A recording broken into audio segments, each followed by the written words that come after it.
Para to sa Leo, guys. Okay, Leo, message ito galing sa yung person. Kung kayo ay may kakoneksyon na Leo, is message ito galing sa inyong person. Person nyo sa kasalukuyan, guys. Okay, message at gustong sabihin sa inyo na inyong person. Okay, Leo. Para to sa Leo. Message sa inyo na yung person. I need one message lang dito galing sa inyong person. Okay. I can't not right now. Okay, meron siyang gusto sana sa inyong sabihin o gawin, alin man dyan sabihin o gawin, but hindi niya pa kaya right now o hindi niya pa magagawa, hindi niya pa masasabi right now. Okay. So, tingnan natin. Leo, ang about sa yung person, masaya siya kasama ka. Okay? Message galing sa yung person o ano ang kalagayan ng yung person sa ngayon o ano ang kanyang mga naiisip about sa'yo. Okay? Para to sa mga Leong may kakoneksyon, guys. About ito sa yung person, Leo. Tingnan natin.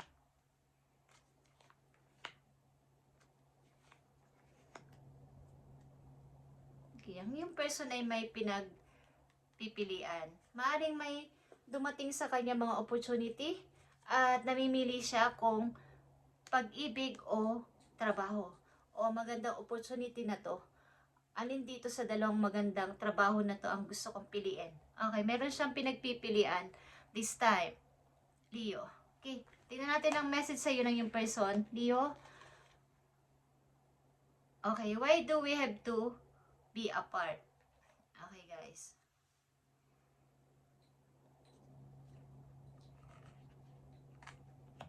Bakit hindi tayo pwedeng maging magkasama? Okay? Why? Bakit? Okay. May tanong sa yung person, Leo. Maaaring kayo ay long distance relationship or hindi pa kayo mag-asawa dito. Sa nang ka-connection mo, Leo, sa mga Leo na nandito sa reading, is maaaring may mga gusto siyang gawin pa sa buhay. Maaaring meron siyang dumating na magandang opportunity at siya ay namimili this time. Alin ba dito? Maaaring naninimbang siya because mahalaga ka rin sa kanya, mahalaga din ang trabaho na to sa kanya. Tingnan natin ang kanyang sitwasyon sa ngayon. Ang yung person ay maayos ang trabaho. Medyo may ipon na siya, guys. Okay, ang yung person, Leo, trabaho siya ng trabaho. Okay, workaholic ang yung person. Wala siyang ginawa kundi magtrabaho na magtrabaho at mag-ipon ng money. Titingnan natin to, guys. Leo, ang yung person ay napakamatalino. Okay? Marami siyang pwedeng gawin sa kanyang buhay. Marami mga opportunity ang dumarating sa kanya. Leo, at kulang na lang ay magpasya siya o magdesisyon anong kanyang i-start sa kanyang buhay this time. But hindi niya pa kayang magdesisyon. At maaaring may mga pinag-aaralan siya, guys, bago gawin ang mga bagay na to o pagdedesisyon na to. Maaaring may mga pinag-aaralan pa siya kasi gusto niya yung talagang pulido. Ayaw niya yung bitin. Ayaw niya yung may kulang. Okay? Bagamat andyan na talaga is, pwede naman siya mag-start na ano man tong plano niya sa buhay, Leo, sapagkat meron din naman siyang ipon na is, may konti pa siyang pag-iintay. Okay. Meron siyang minamanifest, guys. Okay. Tingnan natin to. Okay. The world is here. Andito ang dalawang major arcana, the magician and the world. At napakagaling ng yung person sapagkat siya talaga ay nag-aaral pa. Marami sa mga pinag-aaralan at palagay kompleto siya sa tools. Okay. Andito sa kanya ang lahat ng ace. Okay. Sa magician, the magician at the world, nandito ang apat na ace hawak niya, guys. Sa mga kamay na niya. Pero, meron siyang pagtitimpi, pagpapasensya, sa pag-iisip. Ano ang mga dapat kong unahin? Hindi siya pabigla-biglang magdesisyon, Leo. Kaya ang yung person ay napakatalino. At palaipon ng money. Nandito ang 7 of sword, guys. Pagamat ganito yung kanyang kaisipan is, andito yung kanyang pagiging mahina naman sa pagtitiwala sa ibang tao, Leo, at maaaring pwede siyang makuna ng mga idea na kanyang iniipon-ipon ng mga matagal na panahon. Kaya ito ay kung kakoneksyon mo at kaklose mo ang person na to, na yung kakoneksyon ngayon, Leo, ay iyong pag-ingatin sa pakikipagkaibigan sa mga online at sa maraming grupo ng tao sa paligid. Ito man ay sa personal niyang buhay o sa internet. Sapagkat pwedeng makuha ang anumang kanyang kinolekta, kanyang na-deserve, kanyang na-achieve, at kanyang mga idea. So, wag siya kamong magsabi ng mga idea niya, mga naiisipan niya sa near future, na mga plano niya sa buhay, maging ito man ay mga negosyo, ano man ang kanyang gagawin sa mga susunod niyang taon sa buhay niya, huwag niyang ipagsasabi sa mga kakilala niya na, kahit kaibigan niya pa. Sapagkat pwede siyang sabotahe o makuha ang kanyang mga naiisipan na idea. Okay guys? Sapagkat ang yung person ay napakamatalino. Hindi siya basta-basta nagpaplano ng pabigla-bigla. Paplano man, but may konting pag-aaral pa. Hindi siya yung pabigla-biglang tao na agad sumusubok. Okay? May pagre-research at may pag-titingin kung ito ba ay legit.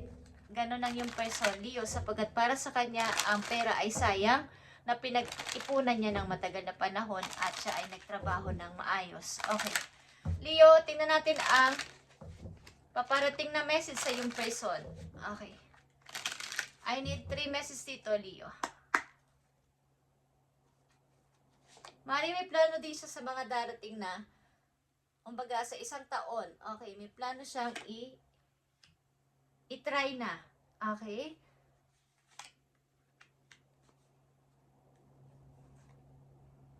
Yeah, guys. Andito ang Emperor at ito ay Aries energy. Ang nanditong energy, maring yung person ay Aquarius. Okay. Capricorn is here. Lahat ng sign ay nandito, lahat ng energy nandito, at ang yung person ay binabalabalansi ang lahat ng nangyayari sa kanyang buhay. Hindi siya yung pabigla-biglang tao. Okay?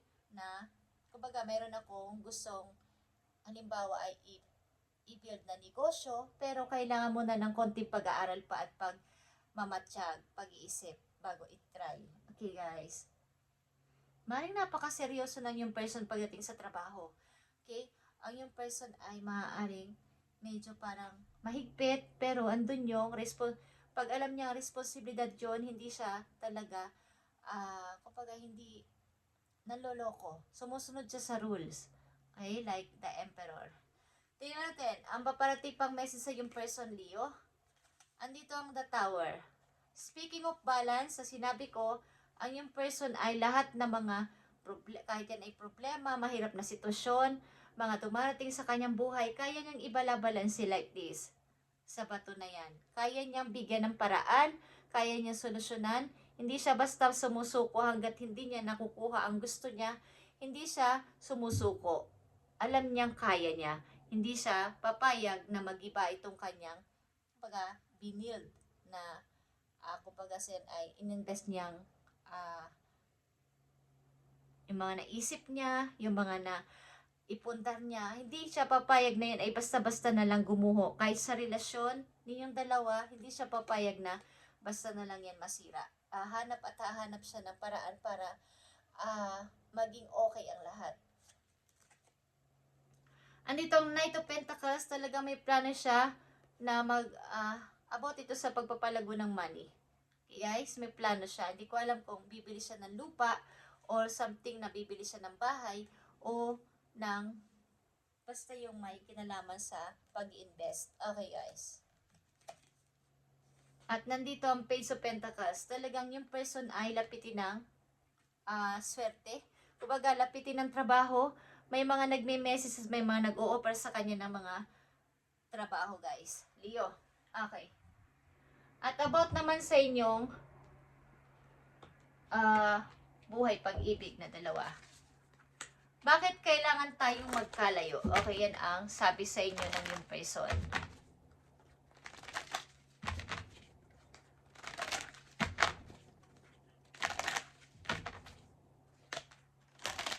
kung kayo man ay magkalayo temporary ng person na to o may konti kayong pagtatampuhan is yung person ay busy sa work.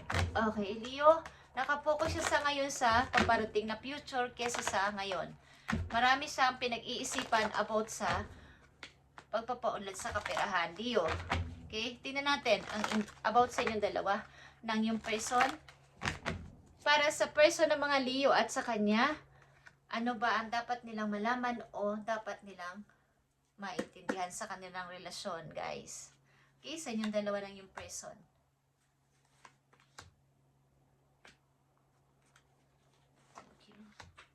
Okay.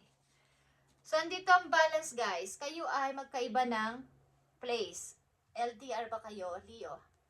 But kayo ay soul connected. Okay? Kayo ay nagkakaintindihan, may communication, at may bonding kahit hindi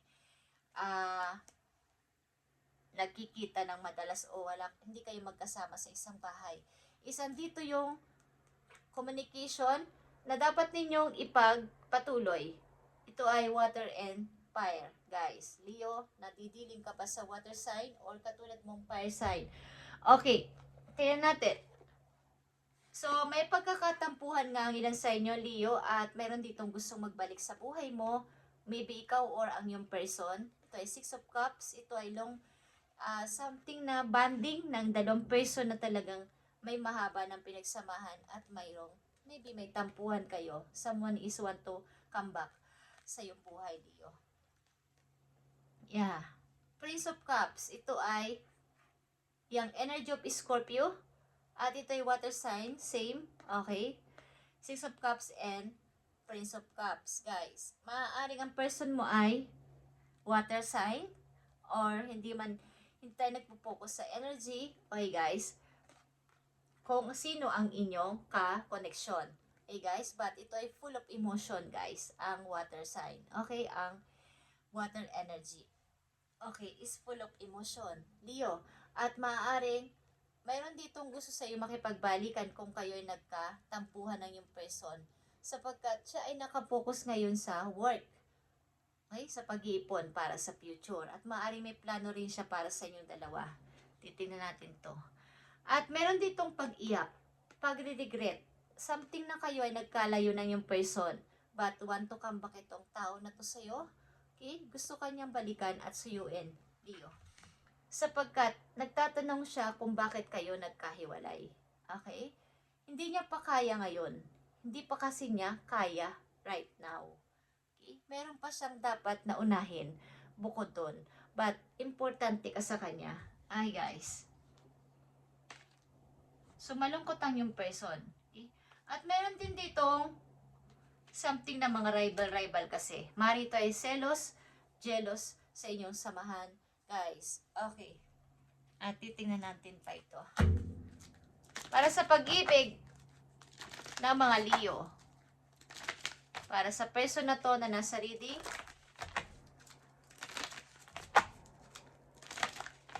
Marami siyang planong gawin, guys, sa buhay. At maaaring mapag-isa ang yung person.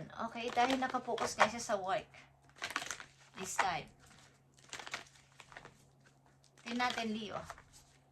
Para sa yung pag-ibig at ng person na to na nasa message. Tingnan natin. Allow your heart and soul to sing with joy. Okay, kung kayo ay umiibig talaga, guys, ipakita nyo at iparamdam sa tao na to yung pagmamahal. Sa pag-ibig kasi, kapag talaga andyan pa yung love at konting pagtatampuhan o mayroon ding mga hindi pagkakaintindihan is tanggalin natin ang pride sa pagmamahal sapagkat kaya din nasasaktan ng isang tao is nagmamahal. Okay, guys? Kung love nyo pa ang isang tao at andyan yung inyong connection pa sa isa't isa at may gustong kung kaya nyo pa na balikan o makipagbalikan sa taong inyong minahal at minamahal pa rin till now, why not na hindi ulit subukan, guys? Okay? Para sa inyong puso. Sapagkat mayroon ditong healing family issues. Ang ilan sa inyo dito ay may mga anak ng person na to. Okay? Thank you, Leo, and God bless sa inyo, guys. At bigyan nyo to ng kumbaga, kung para sa inyo ang message na to at ito ang inyong nararamdaman is, nakikita ko dito sa ang inyong person ay nakapokus sa work. Okay, at nag-iipon para sa future. Okay guys, meron siyang pagsisisi at pagre-regret dito sa nagawa niya. But andun yung pagkamatigas ng loob niya sapagkat meron nga siyang plano, okay, sa future. At di ko alam kung hiwalay na kayo, but may namimiss siya dito sa inyong mga anak. Okay, kayo ay kasal, guys. Thank you guys, at susuyuin ka ng person na to. Nasa sa inyo to kung papatawarin nyo pa ang person na to o bibigyan pa ng chance para sa inyong pagsasama ulit, guys. Okay, thank you and God bless you.